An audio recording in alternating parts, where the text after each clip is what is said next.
Hello, everyone, and welcome to the third episode of Universal Podcast. My name is Samuel Arman. I'm a psychology researcher at Fordham University, and every episode of Universal Podcast is a mixture of psychology and another subject. And I'm very excited right now to have on Amalia to talk about psychology and anxiety. Welcome, Amalia. Thank you. Thank you for having me. So, do you want to just quickly introduce yourself? Sure.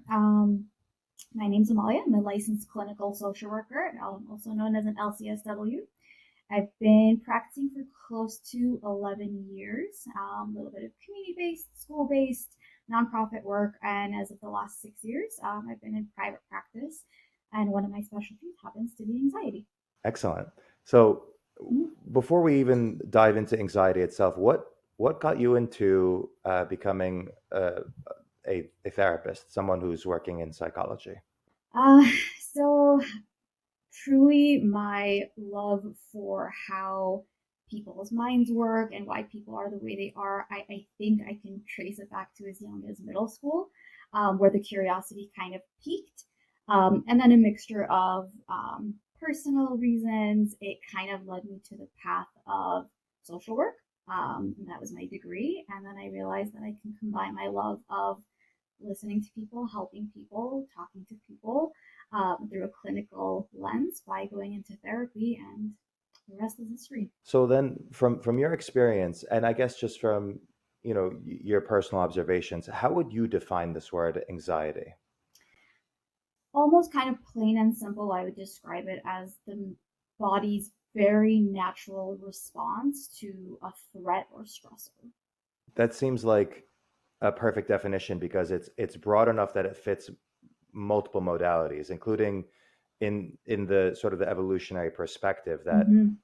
there is a sort of anticipatory mechanism where we have this kind of threshold for detecting threats, and we have this kind of response system which we call anxiety. Mm-hmm.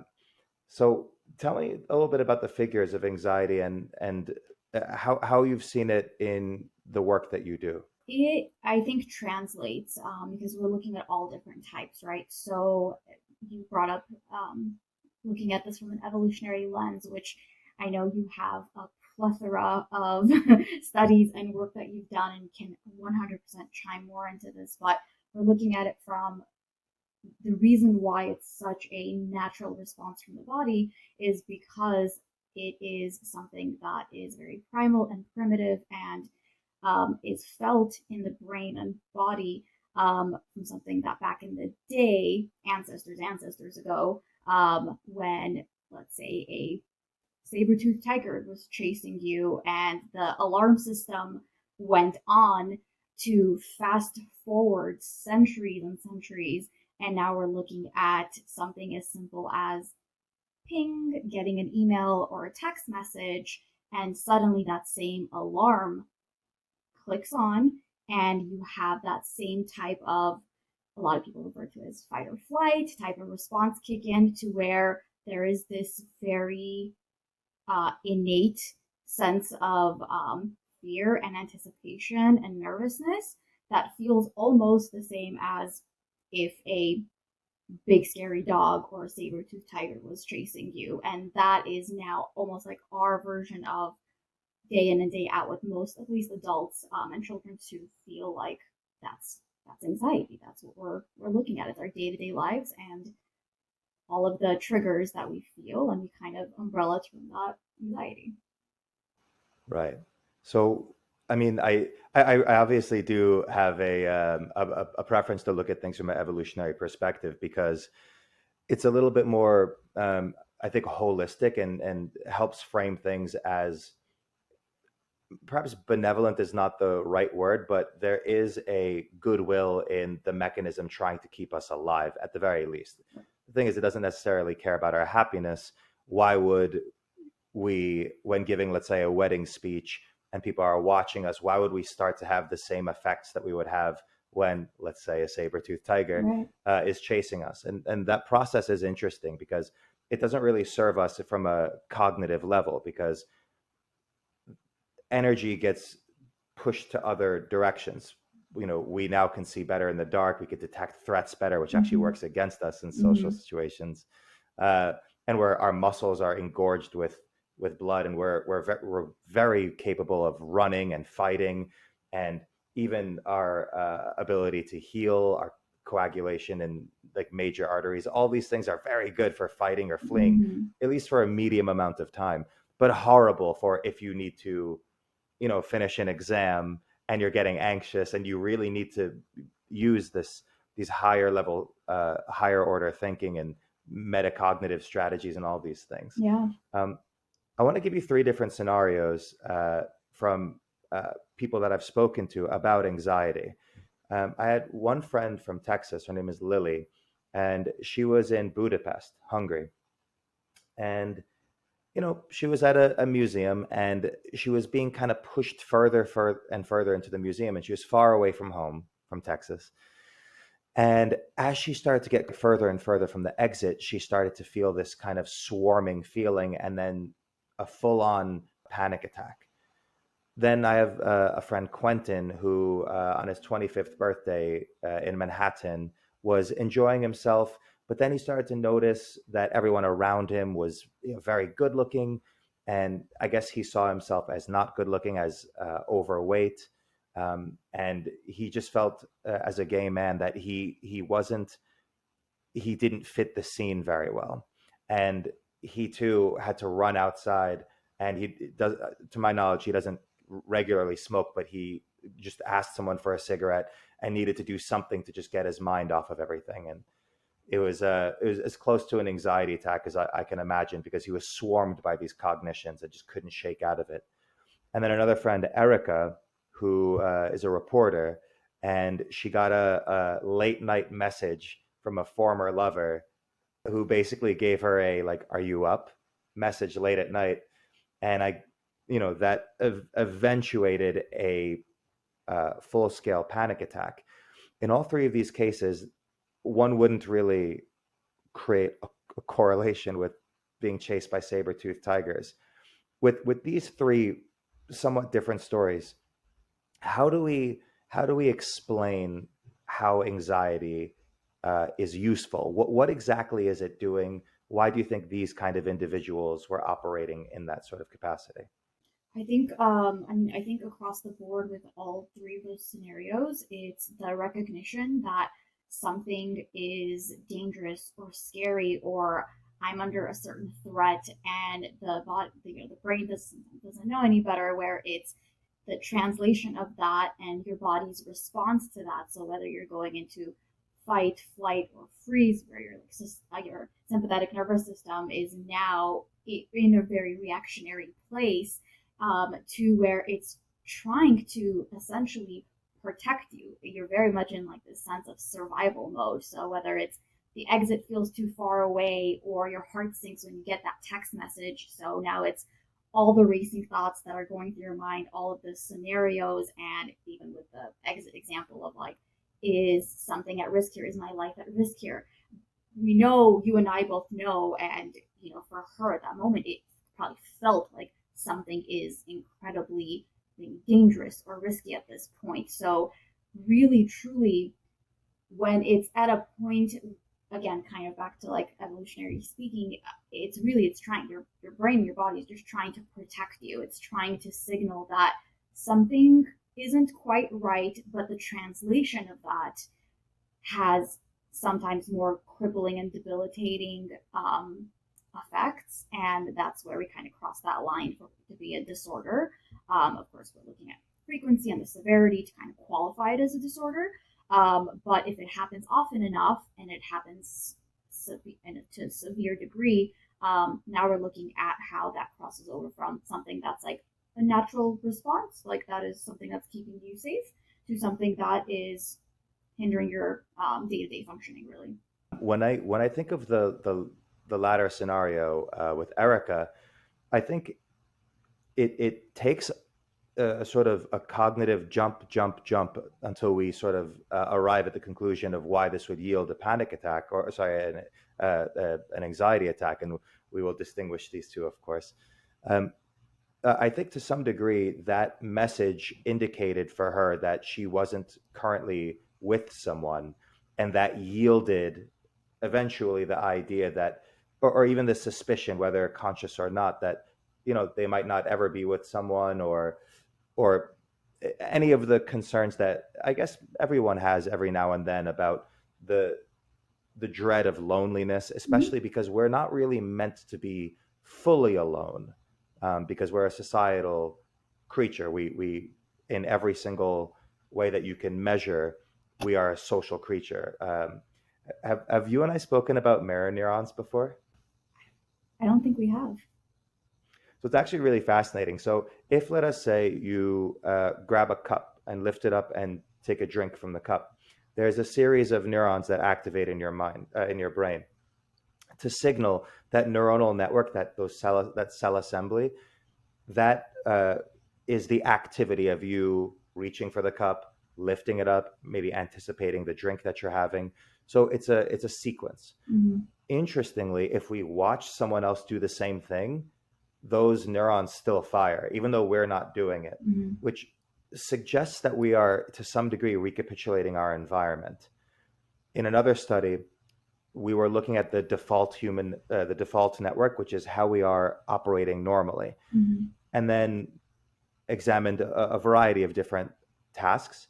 And one of them was thinking about other people. And we found that thinking about other people and our default network are almost identical, which suggests that we are naturally in a state of, we'll call it, interpersonal musings. Yeah. And it is fascinating because it knowing how social we are, no matter if you're introverted or extroverted, how we are wired to be social is a it helps frame a lot of things, including a lot of disorders.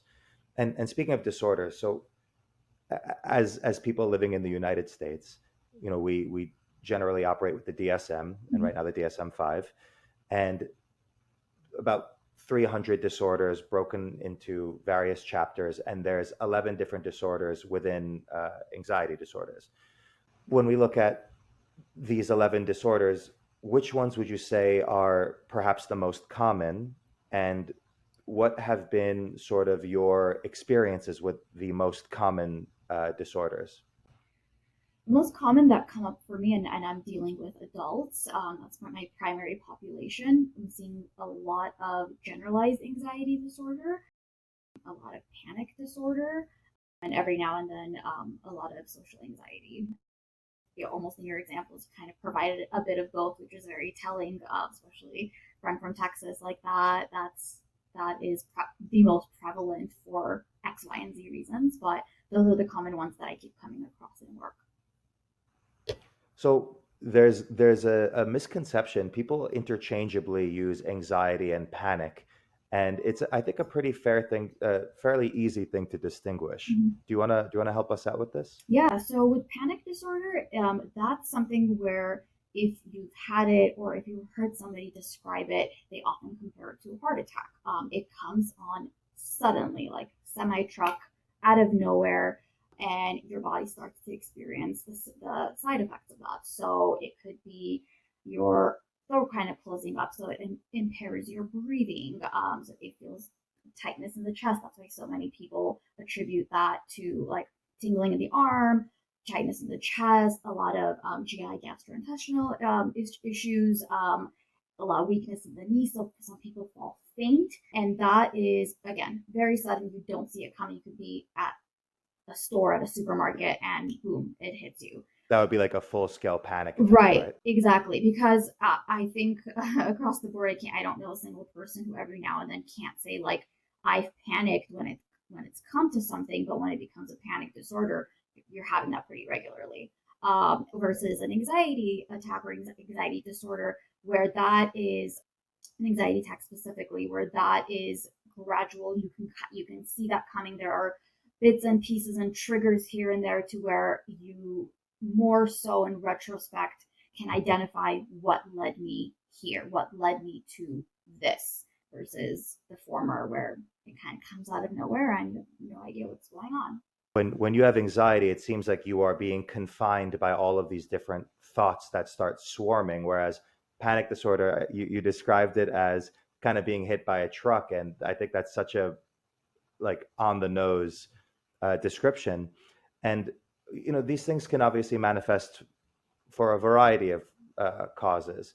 Um, with, for example, I had panic disorder for approximately 6 months, and we didn't know what it was. I mean, it was at the beginning of the pandemic. So, as a teacher, remote learning for me is an Mhm. oxymoron. Mhm. So, I was essentially wondering how the hell am I gonna do this? But there wasn't. It didn't seem like that was a strong enough cognition to disrupt me in such a way. I was sitting on my couch and opening up my laptop, and I felt this kind of like sparkling, or I can't even describe it, almost like fireworks behind my face, almost synonymous, a synonymous feeling to guilt. I didn't know what was happening, and then suddenly my breathing became shallow. I started to get dizzy, and then extremely nauseous, and then I purged, which again is obviously a survival evolutionary mechanism, because I assume my brain was signaling to my body that I must be poisoned, so I should rid myself of whatever it was. But this happened for about 6 months, and we found out that it was a bacteria. I had Heliobacter pylori, or H. pylori, and this was messing with my serotonergic levels. So, and serotonin, 99% of it is synthesized in your GI, in your gut. So, sleep, mood, sex, and appetite, all of these things were being dysregulated in my system. And it took 10 days to fix this once we found out what it was.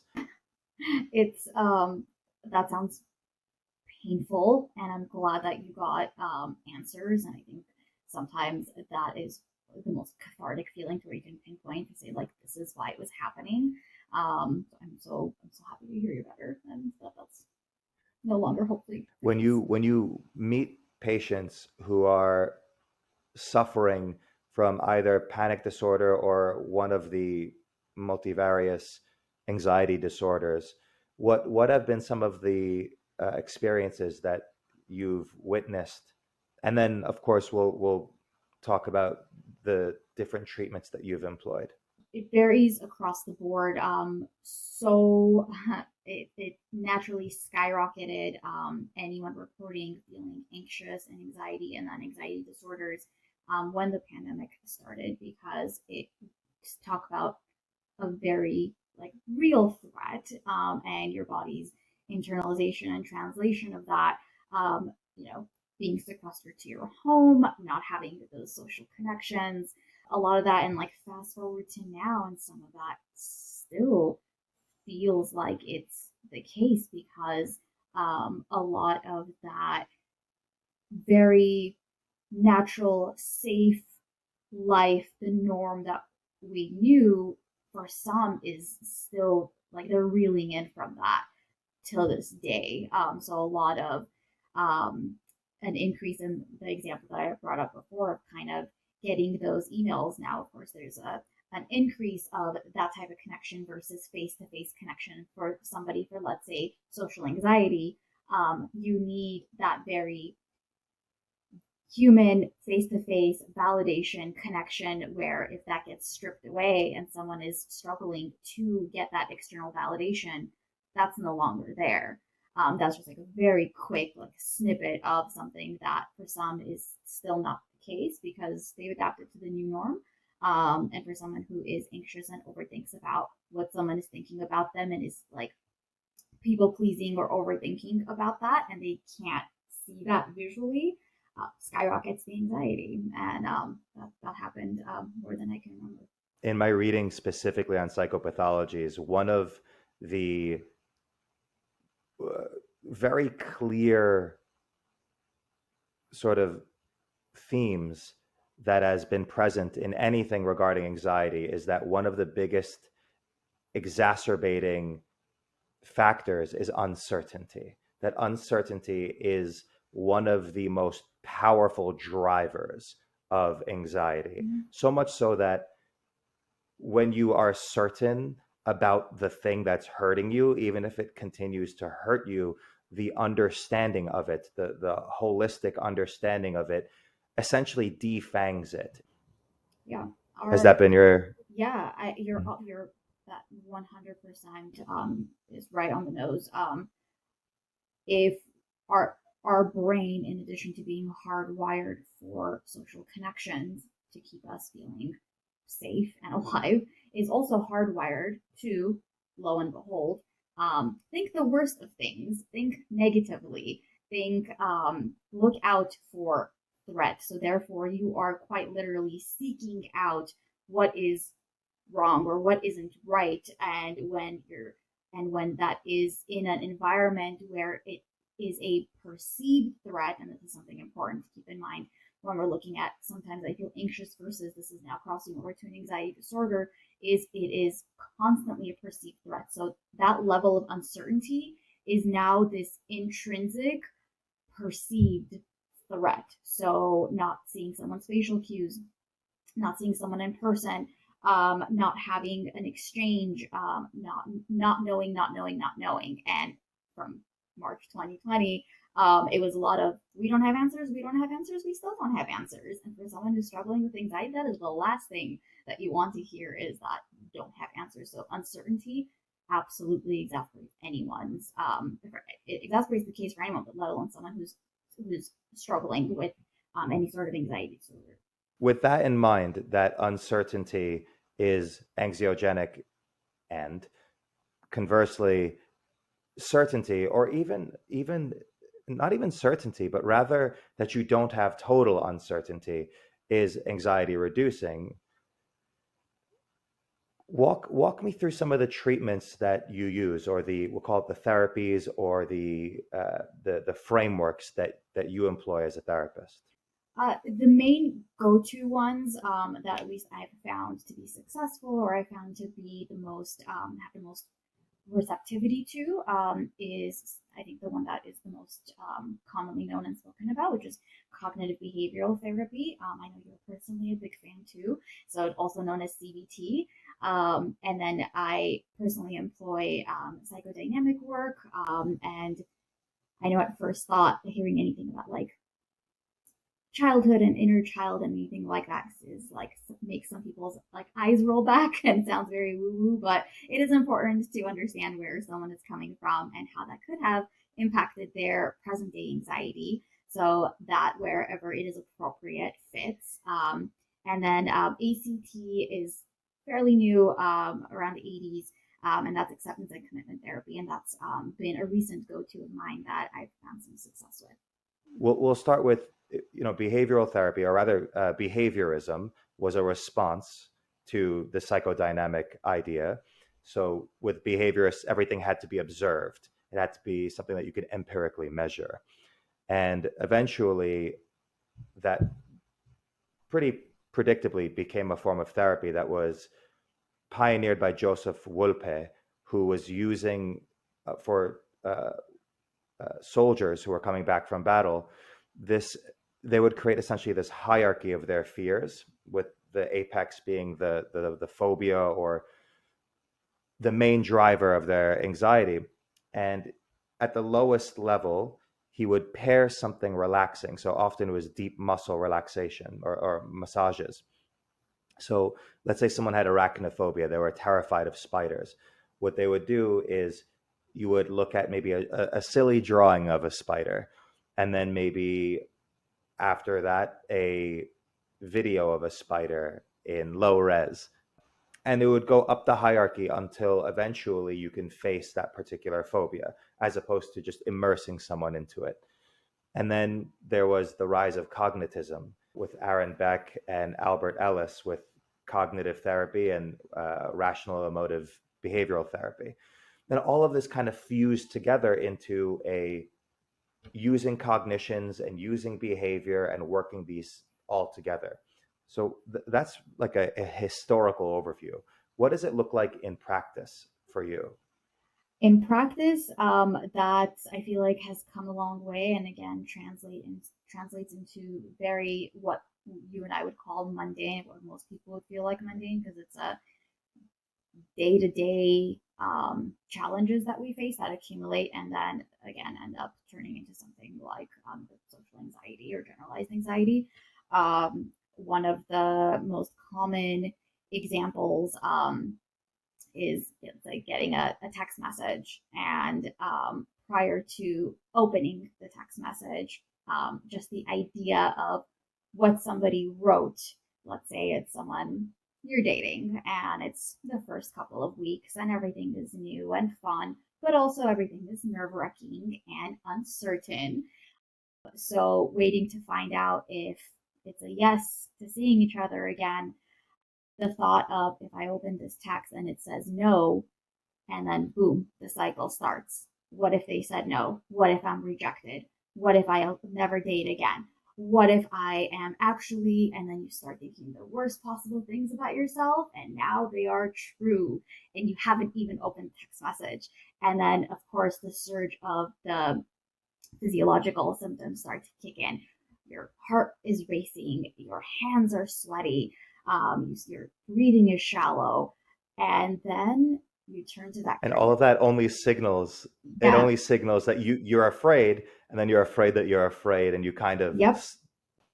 Yep. My anxiety has anxiety, and like that's what I keep hearing. And then of course the behavior follows. So when we're looking at CBT, we're looking at the cognitive triangle. Your thoughts lead to your emotions lead to your behavior. Lo and behold, and one of the most well-known cycles when it comes to that is the cycle of avoidance. So now you phone, toss it across the room, don't look at it, hours on end, maybe have a friend come over, they read the text message, and they've said yes to seeing you again. But for 5 straight hours, you have played out every worst case scenario and all the like negative things that you've thought about yourself, and you validated that, but of course isn't true. So it's things like that that CBT comes in, and it's like, well, what if we challenge that thought? Or what if we reframe that thought to ensure or to work on you not going through that very, very real emotional, physiological response where you've talked yourself into this hole that then becomes really, really hard to come out of.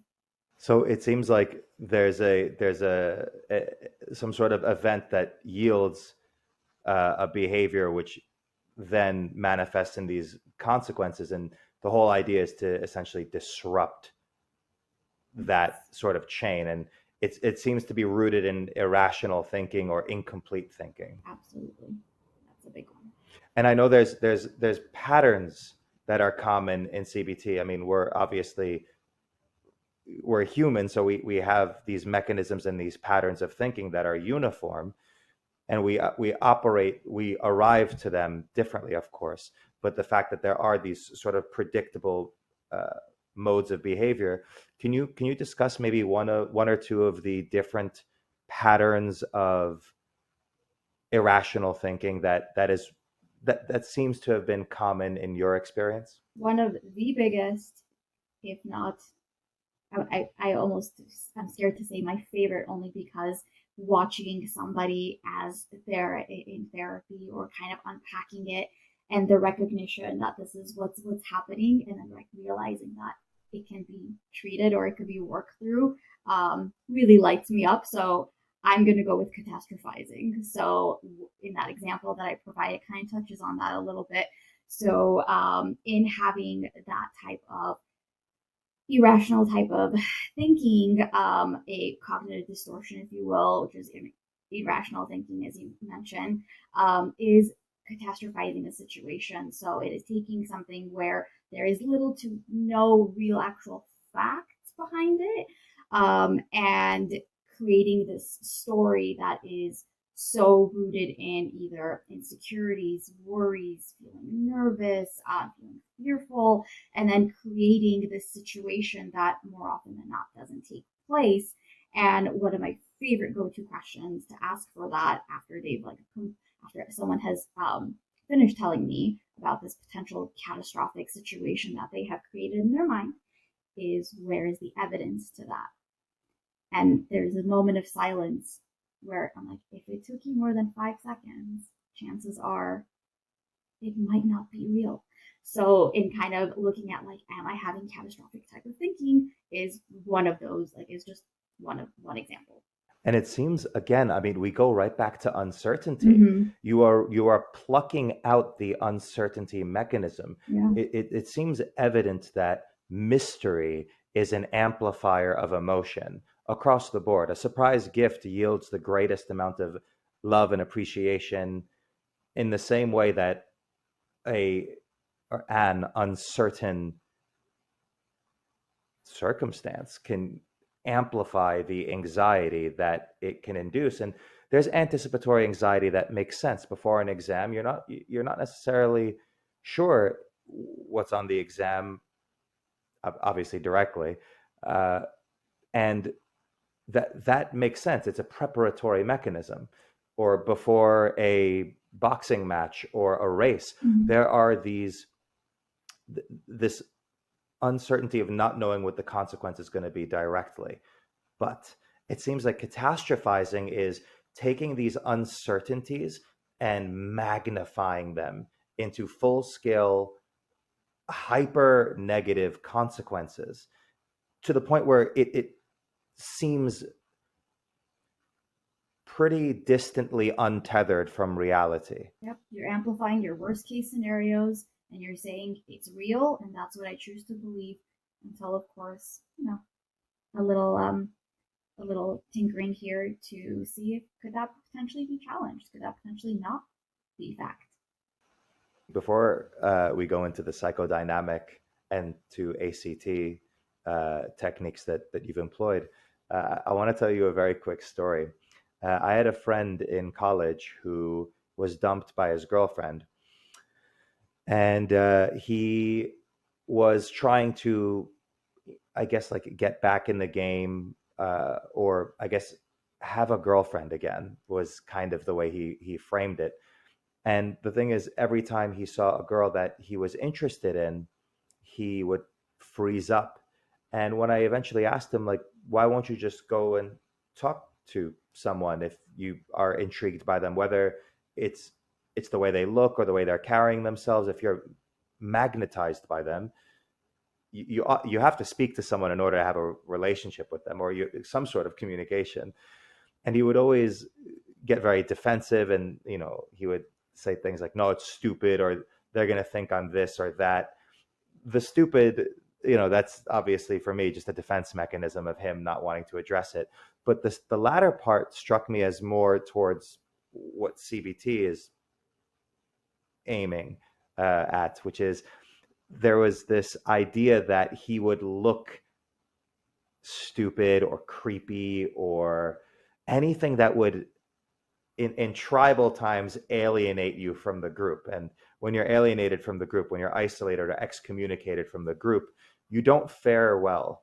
You do not live long outside of the band, the tribe. And that's coded for approximately between 10 and 15,000 generations. So we're not really well equipped because this multicultural, highly intermixed, hyper communicative society that we're in now is not something that we are built for. It's a hyper novel world. And so what I did was I said, so you're afraid they're going to reject you? He's like, yeah. I was like, is that all you're afraid of? He's like, well, I don't want to look stupid. What if they have a boyfriend and or a husband or maybe a wife or whatever, and it becomes a situation? Okay, well, that's fair. So here's what we're going to do. We're going to reorient your concern. So I asked him to give me his wallet. He had about $120 in his wallet. He also had his key card to get into his dorm and his ID and a few other things. So I took everything and I said, instead of thinking about the romantic aspect of this, I will give you back your money, your ID, and your card if you go up to any girl that you find even somewhat uh, like magnetizing or attractive to you for your preferences, and you speak to them for just 1 minute about anything, and just focus on retrieving your stuff. So he would. I remember the very first one. This girl was walking kind of towards him, so he started approaching her, and he was getting closer and closer, and then just at the last minute, he turned away and walked off, and I was getting so upset. Mm-hmm. So eventually, he approached a group of it was these two much older women. I think they're probably in their 60s or 70s. And I guess maybe in his mind he thought being rejected being rejected by these two individuals. First of all, no one can reject you by knowing you for a minute. They don't have a you to reject in the first place. But he wasn't thinking in that sort of that way.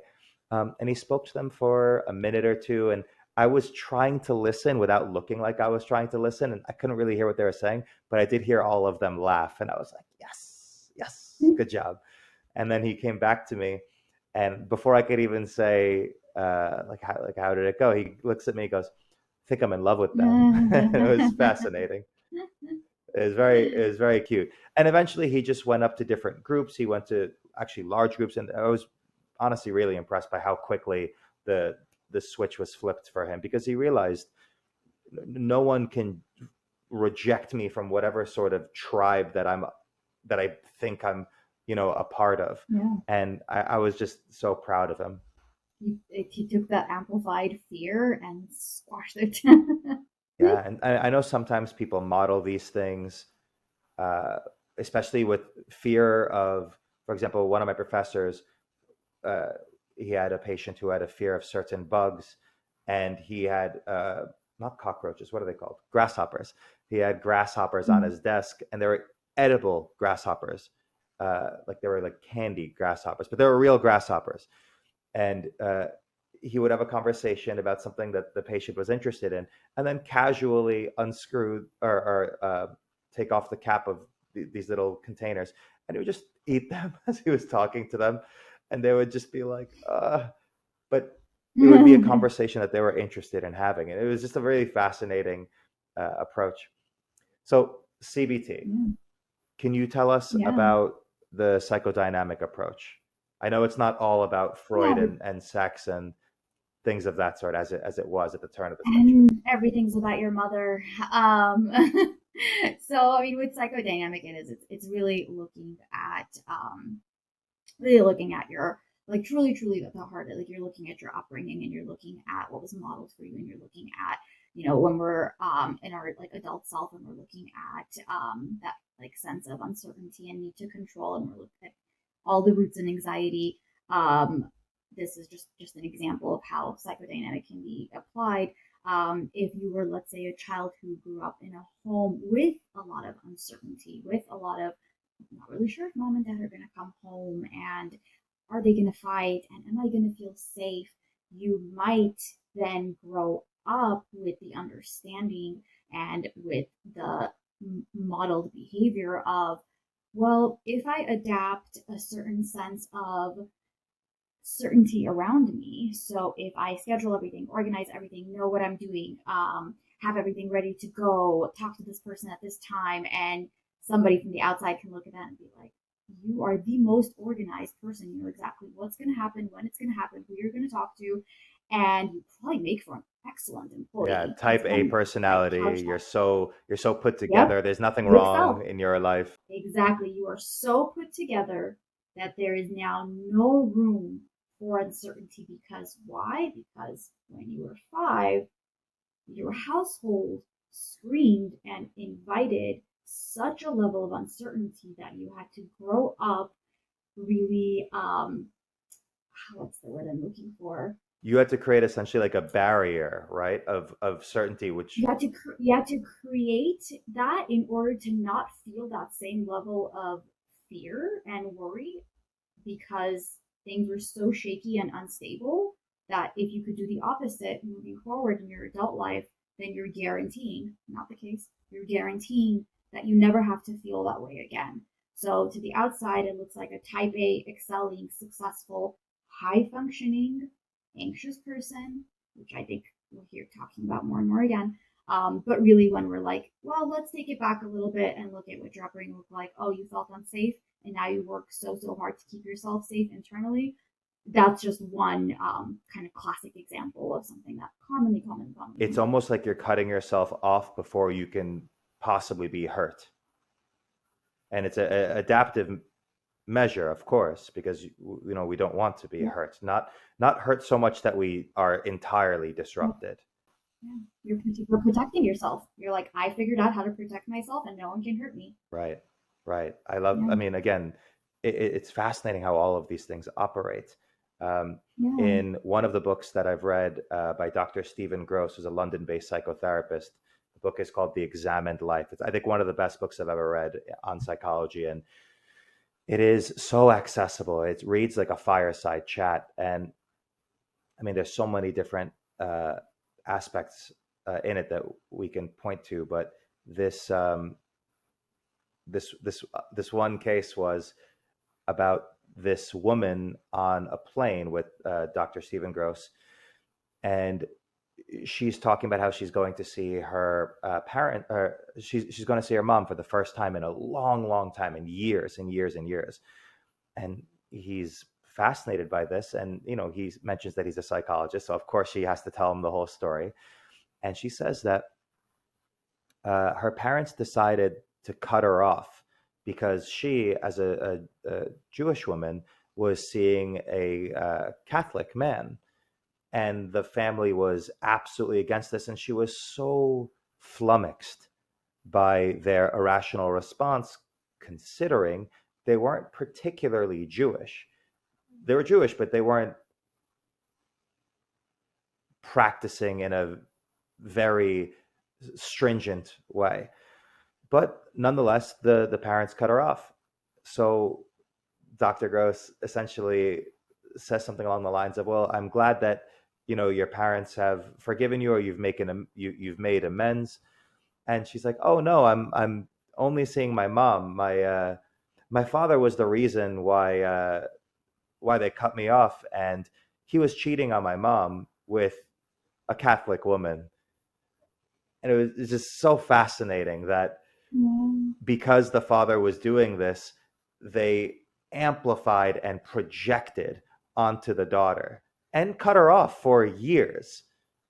Wow. As parents, cutting off their daughter, it's wild. That's yeah.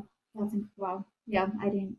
Thank you for sharing that. That's yeah, and that's not very uncommon, and there are very modern versions of that to this day.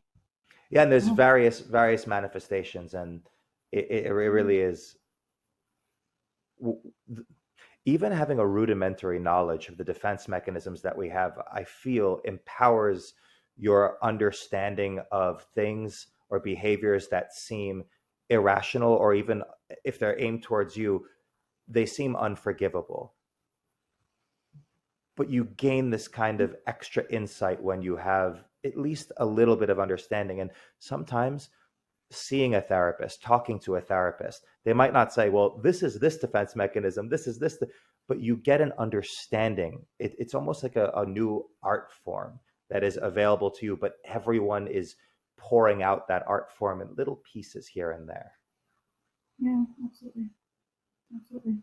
The third the therapy choice that you use, can you talk a little bit about that? It was ACT. Yeah, ACT, acceptance and commitment therapy. So, similarly and not similarly to CBT, it does look and anchors itself in thoughts and emotions. But with CBT, we're doing a lot of reframing and challenging and examining, fighting. Like, what is this thought? With ACT, it's more so, can we acknowledge and accept that this is a part of you, but it is not controlling you. It is a thought, it is not you. So it really works to, in a sense, diffuse your thought as its own entity versus you as a person not needing to be swayed by that and not needing to believe every single thought that comes to your mind. I think that's a huge one when we're looking at anxiety and we're looking at irrational beliefs, is not needing to necessarily believe that every single thought is true. So it really works to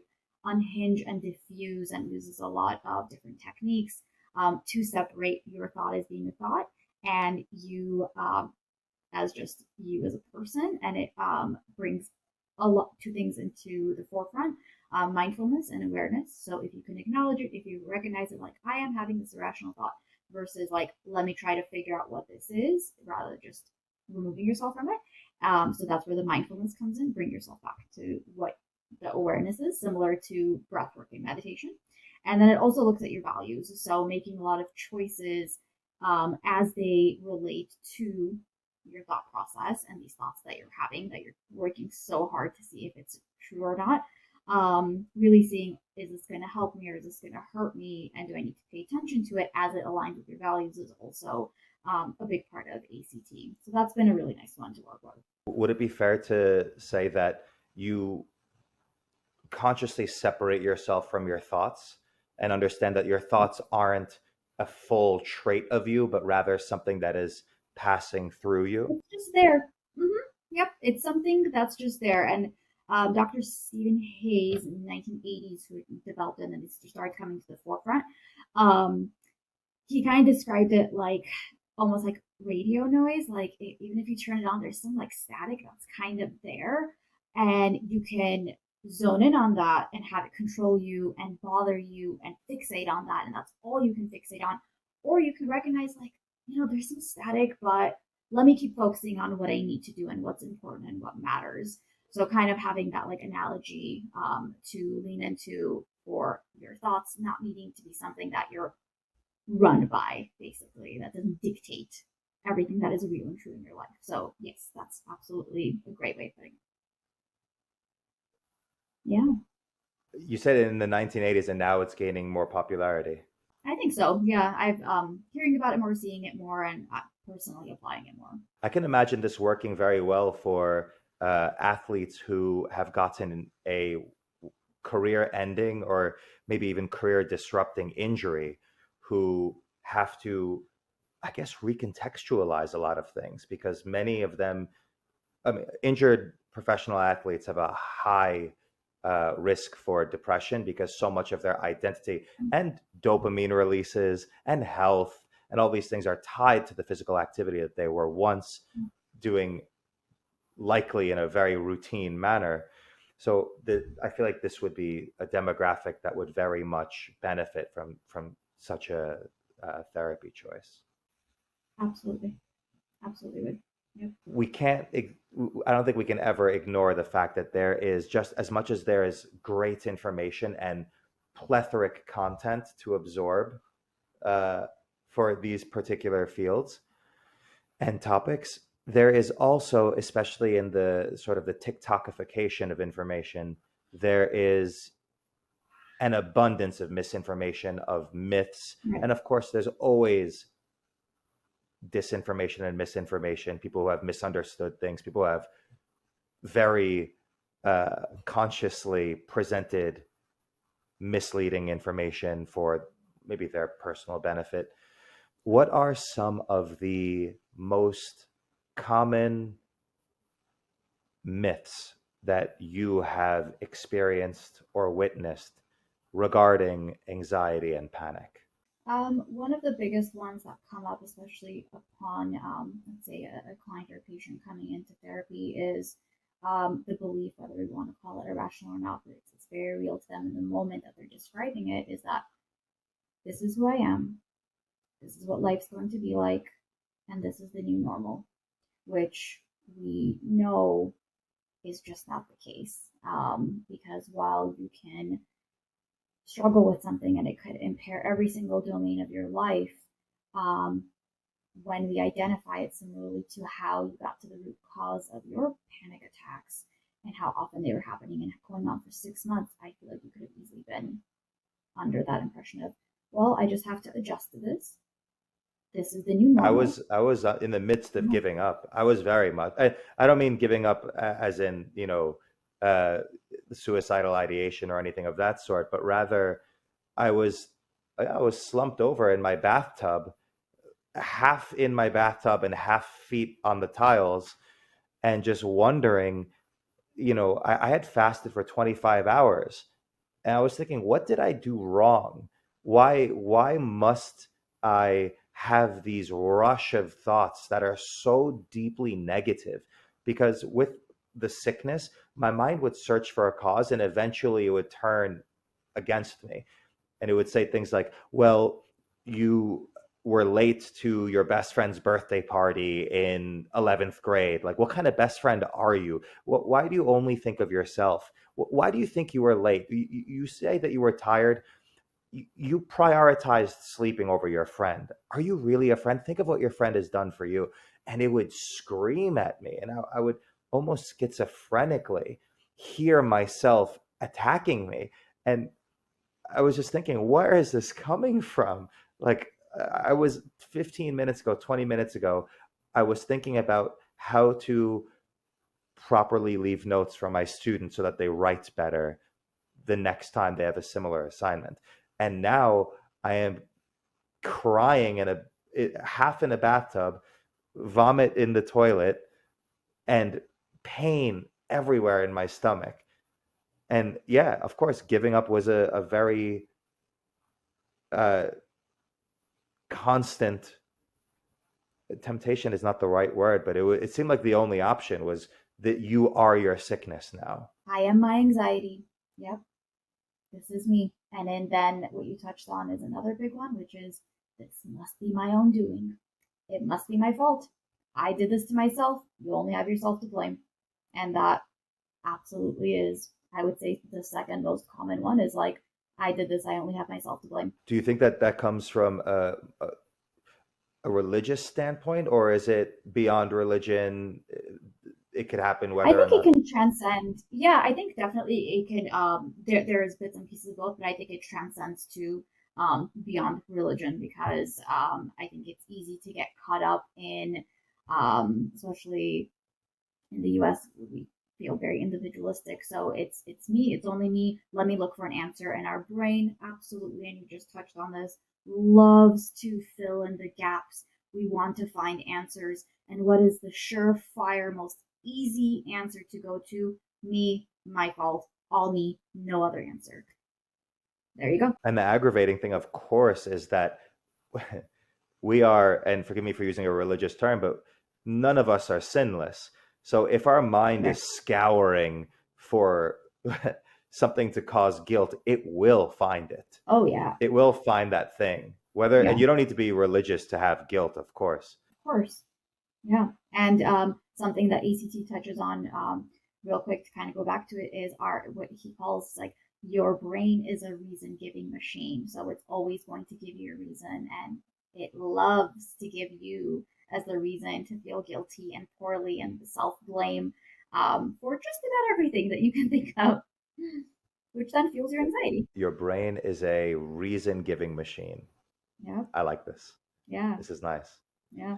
Uh, one myth that I've come across, and I'm happy that it's being undone little by little, is that if you have anxiety, you must be weak, and it must be something that is a sign of you being you lacking a certain strength, you lacking a certain sometimes manliness or power or strength or masculinity, or it could be a variety of different things.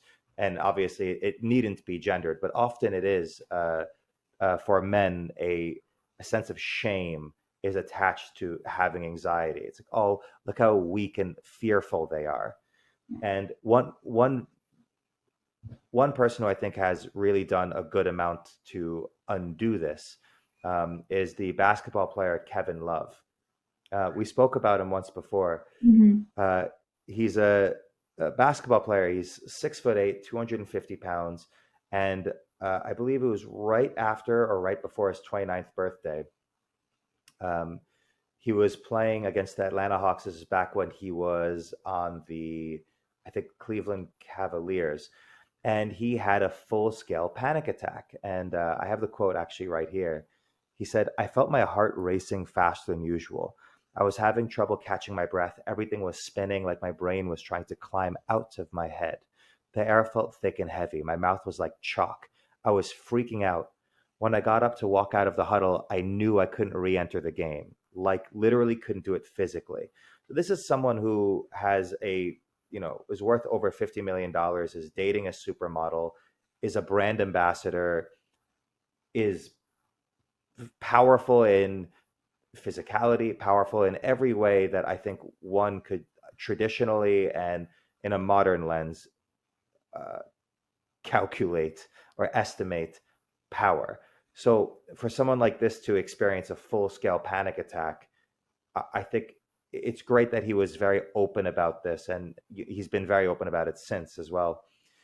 Is great. And you have the tennis star Naomi Osaka. You have celebrities being very direct about their experiences with anxiety. And the only reason why I'm very directly glorifying these celebrities is you have so many teenagers watching them and listening to them. The one fear I have, of course, because I overthink a lot of these things, is my concern that some people have tried to make anxiety and panic like a trending thing. Mm-hmm. Like look at my anxiety, look at this particular thing, and they've almost not fetishized it, but they've made it into something that's like people will listen to me more if I say that I have anxiety, and they self-diagnose. And my real concern isn't that they're doing themselves necessarily an injustice, but they're redefining things that have clinical value in their proper definitions and can actually help people. So when it's being broadcasted that anxiety is just feeling like uncomfortable in your skin, or panic is when you're worried about something, those are untrue statements. Mm-hmm. And if people think that, then they won't understand what these genuine um, states are. Yeah, and that makes it even more critical to know exactly where your information is coming from, especially when it's at the palm of our hands. We live, Instagram world, TikTok world, and a lot of self-claimed, like I know what I'm talking about, not true. No, so all this to say, know where your information is coming from. Fact check, talk to a professional. Don't WebMD it, please. And make sure that something that isn't being glorified or romanticized is a mental health illness. There's nothing there to glorify. It's a very real struggle. You actually mentioned something very important here. What does someone look for when seeking a therapist for their anxiety specifically? Like what traits should they be looking for? Or are there traits? I would say kind of across the board, you have your red flags. So I'm gonna reframe that to like green flags, to like this is what is important to look for. So somebody who has the credentials, and knowing what credentials to look for, so you can seek out a therapist, someone who is licensed, or if they're an associate, meaning they haven't gotten their license, someone who's supervising them and making sure that that's the case, or a psychiatrist who does provide medication, or a psychologist who can do diagnostic testing. But important things to keep in mind is really having the credibility there, and relationship, I would say, is almost equally important, because it's a therapeutic relationship.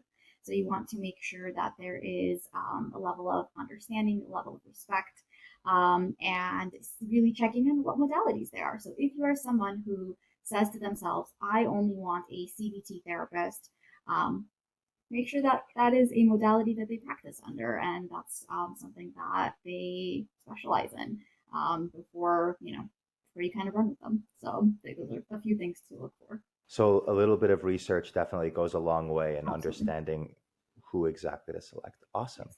Well, and you are someone who is still open to seeing new clients. Do you call them clients, patients? What's the terminology for you? I call them clients, but yeah, I call them clients. And yes, I am. I absolutely I work with adults and couples, and seeing a lot of clients with anxiety, presenting with anxiety is, I would say, 70% of the clients that I do see. How does someone reach you? Like, what are the different ways? I mean, I know you're active on Instagram, and you post these. I don't know if it's daily or weekly, but you have these posts that are very helpful, and thankfully they're very short. So if someone Mm-hmm. is having anxiety, the last thing that I think they want to see is a huge amount of text, and they're worried about what part is going to help them. So can you tell us Yeah, basically, like, I guess what your handle is on Instagram, and yeah, how people can reach you, and yeah, what's the way in which absolutely. they should do that? Absolutely. So, my handle is Amalya Talks Therapy, and that's my first name, underscore talks underscore therapy. Uh, free to direct message me, but to keep it ethical, I'm going to redirect to an email address because while Instagram is a great platform for making connections and seeking somebody out and understanding mental health and really normalizing it and demystifying various aspects of it, it is still very important to keep in mind that it is still a social media platform, and for anything that is crosses the line for actually discussing any sort of mental health issues or questions, I'm just going to redirect you to my email address and we can chat more there for a free consultation. Excellent. Well, Amalia, thank you so much. Actually, before we conclude, Mm-hmm. is there anything else that you would like to add? I know anxiety is not the only thing you work with. Would you like to mention some of the other specialties? Yeah, absolutely. A lot of relationships, and that's where kind of couples come in, but just peer relationships, family relationships, a lot of work with family dynamics, a lot of multicultural assimilation and cultural issues, as well as a lot of women's issues. And as of recently, a lot of work with postpartum anxiety and postpartum depression. Those are coming up a lot as well. So I would say those are the main ones. If you're comfortable with me saying, you're also a new mother, so you have, personal experiences when someone says, "I'm constantly worrying about my child, even though they're okay." First time mom here. Yep. And so that I think really drove a lot of that connection home for me and kind of navigating challenges myself. And I have no problem being transparent about that. I think it, is could be a good strength for a therapeutic relationship. And yeah, absolutely. I think it's in a very serendipitous way. I've started seeing more women who do struggle with postpartum depression, postpartum anxiety, or really just kind of the day to day management of responsibilities. Amalia, you're awesome. Thank you. Thank you so much for talking with me. Thank you so much for having me. I really appreciate you creating this platform.